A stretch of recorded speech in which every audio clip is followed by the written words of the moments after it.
The wind that night was merciless. It tore through the narrow gulch outside like a beast sniffing for prey, slamming its weight against the siding of my old shack like it meant to knock the place over. I'd just done my nightly checks, latched every door, double-checked the windows. Out here in the Highlands, you don't get second chances. Nature will kill you without blinking. People? They're worse. I poured myself a mug of thick, bitter tea from the pot on the stove. The steam rose lazily, mixing with the wood smoke curling from the hearth. That's when I heard it, 3 dull thumps against the front door. Faint. Hesitant. Like someone second-guessing every knock. I sat still. Nobody should have been anywhere near this ridge. Not in the middle of a storm. Not unless they were lost or lying. Then came another round. Quicker. Urgent. I reached behind the coat rack for my rifle, edged toward the door, and peeked through the narrow slit I'd carved beside the frame. A figure. A woman. Soaked to the bone, no coat, no shoes, barely even dressed. Long black hair clung to her neck, face pale as bone, lips purple, eyes wide with panic. She hugged herself tightly, trembling like her skeleton wanted out. I cracked the door, just enough to be heard. "Who the hell are you?" She shuffled forward half a step. "Please," she said. Her voice cracked. "I need help. They're close." I didn't move. You show up in the middle of a storm with no clothes and no gear. That's either madness or bait. She shook her head, shivering. I ran. I wasn't supposed to make it this far. Everything in me screamed to slam the door shut. But her eyes, there was something in them. Maybe truth. Maybe a trap. "All right," I said slowly. "You come in. You talk. No lies." She nodded, too cold to speak again. I pulled her inside and tossed a wool blanket over her shoulders. She collapsed beside the fire without a word, shaking uncontrollably. For a while, we sat in silence, the fire snapping, wind howling outside like it had a vendetta. She didn't say a word until the tea kettle hissed again. "They called it Operation Haven," she finally muttered. Her voice was rough. "I wasn't born. I was grown." I looked over. She hadn't moved from her spot, just sat there staring into the flames. "They built us in a government lab about 80 miles south of here. Not hospitals. Not homes. Tanks. Pods." I raised an eyebrow. "Built." They were making improvements. Sharper minds. Tougher bodies. Faster reflexes. Creatures that could obey without question. "And you were part of that?" She gave a crooked, bitter smile. "Not willingly. I was the prototype that figured out what they were doing. I started to feel things they didn't expect. Fear, sadness, compassion.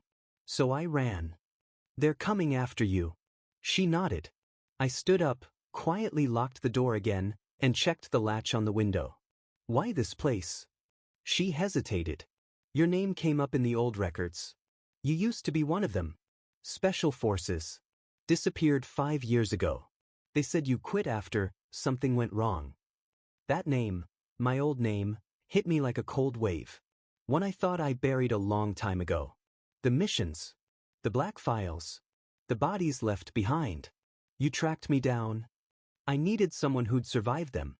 Someone who wouldn't hand me back. I turned toward her. The blanket had slipped slightly from her shoulders. Underneath, her skin was marked with jagged scars. Medical, not accidental. Deep needle punctures, surgical trails, a body put through hell. But her eyes had fire. "You said there'd be a cost to letting me in," she whispered. "I did." She stood slowly, unsteady but determined. "So what is it? What do you want from me?" I stared at her, reading the fatigue in her posture, the tremble in her voice. She wasn't a soldier. Not anymore. She was something else, something caught between what she was built for and what she was becoming. Her body might have been engineered, but her mind had cracked through the system that made her. That meant something. "I want details," I said plainly. "Maps. Terminals. Access points. Every piece you remember from inside that place." Her eyes darted up, startled. "You're going to destroy it?" "I'm going to wipe it out. Every trace." She nodded fast, too fast. "I can show you everything." Over the next few days, she changed. The tremble in her hands steadied. Her stare softened. I gave her a name, Rhea. It wasn't much, but it was hers. She smiled when she heard it, like the sound reminded her she was still human. We spent nights at the table with an old hand-drawn map. She outlined guard routines, weak spots in the drone patrols, blind zones between towers. She remembered every door code, every alarm bypass. But what chilled me most were the red X's she marked on a hidden wing. "They keep the others here," she murmured. "Some in sleep chambers. Others awake. They're raising them like machines. Teaching them to follow without question." "Like you?" I asked. "No," she said. "Worse. These ones, they're called cleaners. They're not meant to think. Just obey and erase." "When?" "Next year. First in remote territories. Then mainland." I felt my throat tighten. On the 6th day, she froze mid-step by the cabin window. "There," she said, pointing. A silver glint zipped between trees along the ridge. "Recon drone. Small fast. A scout. They've tracked us. They'll expect us to bolt," I muttered. "Then let's surprise them." That night, under thick cloud cover and the return of freezing rain, I rigged explosives into the earth like old times. Rhea didn't just watch, she worked beside me like it came naturally. Wires, charges, timing devices. She was more than sharp, she was designed for this. Dawn crept in pale and cold. 2 hovering transports buzzed low, followed by 6 agents dressed in silent black, rifles in hand. The first blast hit dead center beneath their lead hover. Flames roared skyward, metal shredded. The second charge scorched the forest behind them. Panic scattered their formation. I used the distraction to drop them clean, one shot at a time. My arms moved with muscle memory, years of killing don't vanish. Rhea took the last one. I watched her breathe steady, aim for the thigh, fire. The agent stumbled. She was already on him. A blade, quick and brutal.